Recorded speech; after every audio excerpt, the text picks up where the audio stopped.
Hi, folks. This is Dr. Cywes. I am the carb addiction doc. Just hold on a second here. Just gonna have some water. Oh! My liver! Oh, I can feel cirrhosis. Folks, I'm gonna prove to you, without a shadow of a doubt, doing an epidemiologic study, that water causes cirrhosis of the liver. Okay? We did the study, so follow along with me. It was a very cool study. We had a student in our laboratory from the Harvard. This is a Harvard student from the Chan Public School of Health that did this study, and quite amazingly, they proved that water causes cirrhosis. So let's break the study down. Got the study right here. Let's break the study down. Harvard, top-notch epidemiologic group. Their nutrition school is called the Chan Public School of Health, and this is their study. So this master's student, designed a study, and we were chatting, and the belief is, and really the hypothesis is, that everybody's drinking water, and more we're drinking bottled water, and we're drinking various types of water, maybe with fluoride, maybe not. But when people drink water, we've noticed an increased risk of cirrhosis of the liver. So we designed a study, and our hypothesis is that water causes cirrhosis of the liver.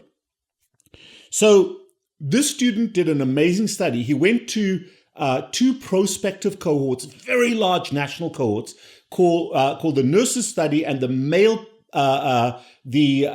longitudinal study and the female longitudinal study. And this involved 2.5 million people. 2.5 million people, massive prospective study, great database. And we took everybody from that study that reported drinking water. And they drank water as sparkling water. They drank tap water, with fluoride in it or not. And a brilliant talk by Cheryl, my dietitian, on this channel a few weeks ago about the misuse of fluoride in our drinking water and how harmful it's been and why it was there. Check that out. But we looked at sparkling water, we looked at fluorinated water, we looked at water from springs and natural water that is as pure as it can be, and we looked at ice. And we looked at, okay, which population sustainably drinks this? So we went to the population study and we looked at those that drank water, and we looked at those that drank water with their whiskey. So, if you're having whiskey, some people drink whiskey with sparkling water, some people drink whiskey with just plain water or tap water, and others drink their whiskey over ice. And it didn't matter what type of whiskey. We looked at malt whiskey, we looked at the cheaper brands of whiskey, and we looked at blended whiskeys, and we looked at single malt whiskeys, okay? And we looked at water. And here's what we found. We found that those people that were drinking any form of water. Now, it breaks down into those three: sparkling water, ice, and either fluorinated or non-fluorinated tap water or bottled water. We looked at those and we broke them down. And here's what we found. There was a 5% incidence, 5% of people, and these studies were long, over a 25-year period, that drank whiskey over ice. Highest population. That group that drank whiskey over ice. So the ice water is the most likely to cause liver cirrhosis, because 5% of that population developed liver cirrhosis over 25 years. The second worst group are those that drank sparkling water. Sparkling water definitely associated with cirrhosis at 4.5%. And if you drink tap water, and we didn't separate the two, tap water or bottled water, that number runs at about 3%. So 3% of people get cirrhosis when they mix tap water with their whiskey, 4.5% sparkling water, and 5% when they pour their whiskey over ice. So ice is the most likely to give you cirrhosis. So whatever you do, do not drink ice if you do not want cirrhosis. Okay? So let's just go through the study. And we proved without a shadow of a doubt. This is an epidemiologic study, and absolutely the consumption of water in a variety of different forms absolutely causes liver disease. There's nothing else. And we looked at a whole bunch of different things. We did different models. We proved that it is water that causes liver disease. And the model we used is the water that people drink with their whiskey. We looked at people who didn't drink whiskey, but they also had liver disease, except in those people, interestingly enough, the liver disease was fatty liver disease. And therefore, even in people who drink water by itself, they still get fatty liver disease. So water is bad for the liver no matter how you drink it. Causes fatty liver disease. And that's one of the commonest diseases out there. So whatever you do, folks, do not drink water. It is bad for you. It's going to kill you. It is really, really awful. And I know you didn't know this, but please understand that the Harvard Chan Public School of Health is the top epidemiologic society out there. Everybody trusts Harvard. Everybody trusts the name Harvard. And therefore, absolutely, this study should be trusted. CNN is going to do an article on this. You're going to see folks bombarded with this. We're just releasing this information out to CNN. But folks, water is really, really, really bad for you. Bad for the liver. So understand that. And you will be seeing this on TikTok. You'll be seeing this on your social media feeds. Water causes cirrhosis. Okay? And come on, folks. It's not even April Fool's. Okay? So why the hell am I talking about this? Because the Harvard School of Public Health, the Chan Public School of Health, just recently published a paper. I've got some information here, and we're going to break it down, where the big headline on TikTok, on CNN, everywhere, is that red meat causes type 2 diabetes. And the way in which the study was done was identical to the theoretical study that I just proposed, proving that water causes cirrhosis. Obviously, it's ludicrous. It is obviously the whiskey that causes the cirrhosis, and it's the carbohydrates that cause the fatty liver, not the water. But if you are hell-bent that water is bad for you, if your hypothesis is water is really bad for you, then it doesn't matter. You're going to leave out or distort the reality of what else people add in, and you're going to look at water consumption just like I did and prove to yourself and then release it as a headline, because you are Harvard, that water is bad for you. That is the study that they published, and everybody's buying into that, and everybody's going more plant-based. And let's face it, we absolutely know without a shadow of a doubt that insulin resistance is related to chronic excessive carbohydrate consumption. So if you ignore we also know absolutely that alcohol causes cirrhosis of the liver without a shadow of a doubt. But if you ignore that, if you're an alcoholic and you don't want to believe that whiskey causes cirrhosis, then it must be the water, it must be the ice. You see how they work? And by the way, that water study was sponsored by Jack Daniels. Jack Daniels paid for that study. And Jack Daniels pays me a hefty salary to say that water causes cirrhosis. Obviously, Jack Daniels doesn't pay me a penny, okay? I don't even like Jack. But I like Jack, but I don't like Jack Daniels, the whiskey. The point is, that's Harvard, Chan Public School of Health, Walter Willet, and Dr. Hu, Hu.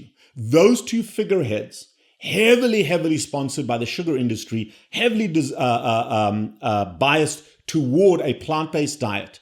And repetitively, they keep coming up with these ludicrous studies to demonize red meat. They did a study in 2011 where they demonized 2 slices of bacon a day causes diabetes. red meat causes diabetes. Absolutely 100% false. So here's what they're also leaning on in the modern era. And I love this statement because, and listen to this and you can see whether you're a victim of this. All that matters is headlines because we have become a TikTok, Instagram society. All we care about is that static image, a one-liner, or a short reel. We no longer take the time to be rational about stuff. We knee-jerk into conspiracy theories. We knee-jerk into a whole bunch of things. TikTok, social media, has replaced thinking. And obviously, if you think about it, it's not the water, it's the whiskey. But if you bought into the headline, and if your bias is a little bit, or you've been indoctrinated a little bit to think red meat, or you're insecure about red meat because of all the indoctrination, that's where we come from. So let's break down, and by the way, Dr. Zoe Harcomb, she actually allowed this to be free. Normally you have to pay for her Monday letter. But Dr. Zoe Harcomb, a Ph.D. dietitian, a statistician dietitian, broke this paper down brilliantly. And I'm going to steal some information from her. I'm going to go through the information on this paper for you because we're going to break down this Harvard study that was just released earlier this year. And in the reference section, my show notes, you can get that reference as well as a few more. So what they said is that the noise that they created is red meat causes type 2 diabetes. And what they looked at, just like I said with the water study, they looked at a large population and they looked at two types of red meats. They looked at processed red meats and they looked at non-processed red meats. Now, what did they call red meat? Well, if you ate a slice of pizza and it had a piece of pepperoni on it, that entire entity was called red meat. If you ate a hamburger, that was called red meat. If you ate lasagna, that was called red meat. See where I'm going with this? The whiskey water analogy, okay? So all they focused was the red meat in the food, and they completely ignored sugar and grain products. Completely ignored flours and grain products, completely ignored sugar. They didn't even mention them in the eating pattern. They excluded poultry because poultry in their world, fish and poultry is healthy, so they focused only on the red meat. Whereas fish and chicken, not that dissimilar from red meat. They didn't focus on dairy. They demonized saturated fat in the meat. and yet, folks, and some of you don't know this, but the commonest fat in red meat is monounsaturated fatty acids. The saturated fat is actually a very small component relative to the other fats, the polyunsaturated and saturated fat. The only food that we eat, the only animal product that we consume that is high in saturated fat, more so than the other forms of fat, is dairy. But they blamed saturated fat in the red meat, even though it is relatively deficient in saturated fat and high in monounsaturated fat. But red meat is mostly water. 70% of red meat, just like me right now, is water. The next commonest thing is protein, and then the fat is a small part. But again, their bias led them to blame fat. And they come up with all these reasons why the meat itself, the saturated fat, causes insulin resistance without ever once mentioning the fact that they didn't even account for, they didn't even compare to or measure the amount of sugar and starch and grains that were eaten by these people. So they removed the fact that there was whiskey in the water and just looked at different types of water and said it was a problem. Now, just like the study I did, I shared, I said that 5% of cirrhosis was caused by ice, 4.5% by sparkling water, and 3% by still water. So if you take all of those, the highest amount was 5%.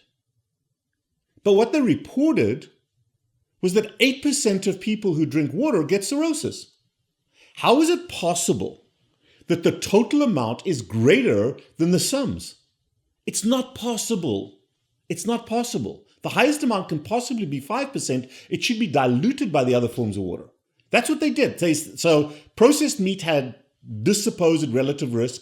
Unprocessed meat had this supposed relative risk. But the total meat risk was higher than both. Boggles our mind. Boggles our mind. So there was huge inaccuracy in this paper in terms of food recall. They then used these formulas to exclude certain things. So, for example, they compared the lowest calorie consumers with the highest calorie consumers, and they assigned greater red meat to those that consumed the high amount of calories and less red meat to those that consumed the lower red meat, lower calories. So we had 1,200 in one group and 2,400 in another group. And then they said this group, because they had a higher amount of red meat, by proportion, no, by amount. So they compared proportions and then assigned those that ate a higher amount without ever looking at the percentage of red meat, that this is the group that's bad. And that's another one of the statistics they use. It is absolutely ludicrous. I mean, I don't even want to think about this in a reasonable way because it's unreasonable. Okay? As I said, their definition of red meat included sandwiches, lasagnas, and hamburgers, as well as hot dogs. When you eat a hot dog, nobody just eat, or maybe in the carnivore groups, but very few people out there in society just eat the hot dog. We eat it with a bun. We usually eat it with some fries or some other carbohydrate, and we usually have a fizzy drink, a sugar-sweetened beverage. Let's ignore that. Let's ignore the whiskey and just focus on the water. So when you look at someone that's having a hot dog as a meal, they're just counting the little sausage and completely ignoring the rest, just like I did with whiskey and the water. Absolutely extreme in terms of how they did this. And then, of course, epidemiology cannot assign causation. Epidemiology can at best make an association. And even in epidemiology, the single way to create an association is using absolute risk. In other words, if I do this action, what is the risk to me? If I do this other action, what is that risk to me? So when you look at red meat by risk, they found absolutely no harm caused by red meat, statistically significant harm caused by red meat as an absolute risk factor. Oh, God. What do we do then? Well, okay. Let's compare two groups. Let's compare the high group with the low group, and we'll look at the relative difference. And that's where they came up with their statistics. Relative risk does not assign causation. No epidemiology assigns causation, but the statin groups do that. This red meat study did the same thing. Ignoring everything else, focusing on red meat. Oops, no association here. And I'll give you the numbers. Where are they? They're over here somewhere. So from this paper, okay, they looked at 22,761 cases of type 2 diabetes in a study of over 1.5 million people. So all these cases, by the way, were self-reported. So the patients themselves self-reported the type 2 diabetes. And these 22,000 cases occurred in approximately 5.5 million person years of follow-up. So you got 22,000 in 5.5 million, which is an incidence of 0.42% of diabetes. So 0.42% of people in this population reported diabetes. And yet this paper claims that there's a 62% relative risk for meat eaters. So okay, let's break this down. 0.42%, less than 0.5%, developed diabetes over 25 years in the study, which is another ludicrous number, because we know diabetes rates are through the roof in this country and worldwide. So again, a ludicrous number. However, how, if you're looking at that 0.4%, where do you get 62% from? Where do you get 62%? It doesn't compute, but that's relative risk. That's how they do it. The statin people did it exactly the same way. And then they report, you stand a 62% risk if you eat red meat of getting diabetes. But only 0.4% of the population got diabetes. So if you take 60%, let's just call it 60% of that 0.4, we're looking at red meat over not eating red meat of increasing my risk by less than 0.3%. Absolute risk. Basically zero. No real difference. And along those lines, the red meaters, the group in the higher red meter ate more calories. So who knows what percentage of that meal was red meat. They also had a higher BMI. They were fatter. But let's ignore obesity as a risk. They also were more likely to smoke. Let's ignore smoking.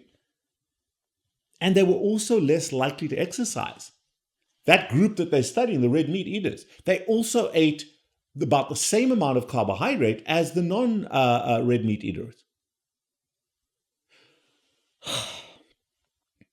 So we can't adjust completely for a completely different person. They're comparing apples to oranges and saying that apples are good for you. This is what these guys did, and they hid behind the name of Harvard to convince you that their bullshit was true.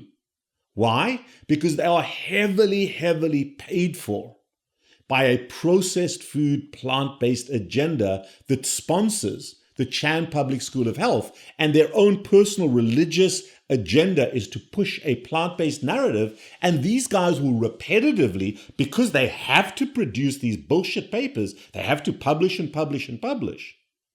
And they keep producing this nonsense. So if you get your ass off TikTok and you actually go and read the paper, you realize they're blaming water, not whiskey, for cirrhosis in people who drink whiskey and water. Again, there's so much, and you'll hear so much vitriol over this paper, because diabetes is essentially the inability to handle glucose. And red meat has no glucose in it. But they use all these distorted realities to tell us that red meat somehow causes diabetes. And they blame saturated fat, and they didn't even look at dairy. So folks, as we go through this, the importance of this paper is to understand how you've been bamboozled, how a headline destroys what we're doing. Okay? And we really have to be secure in our knowledge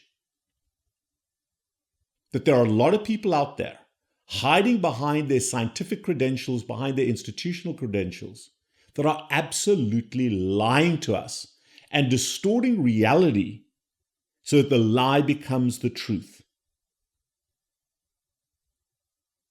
And that is very, very concerning to me.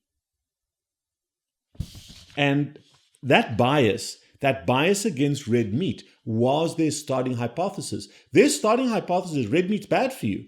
And now we've got to find a way to prove that. Just like with the statin people. The statin people believe that fat is bad for you and that statins would lower your cholesterol is good for you.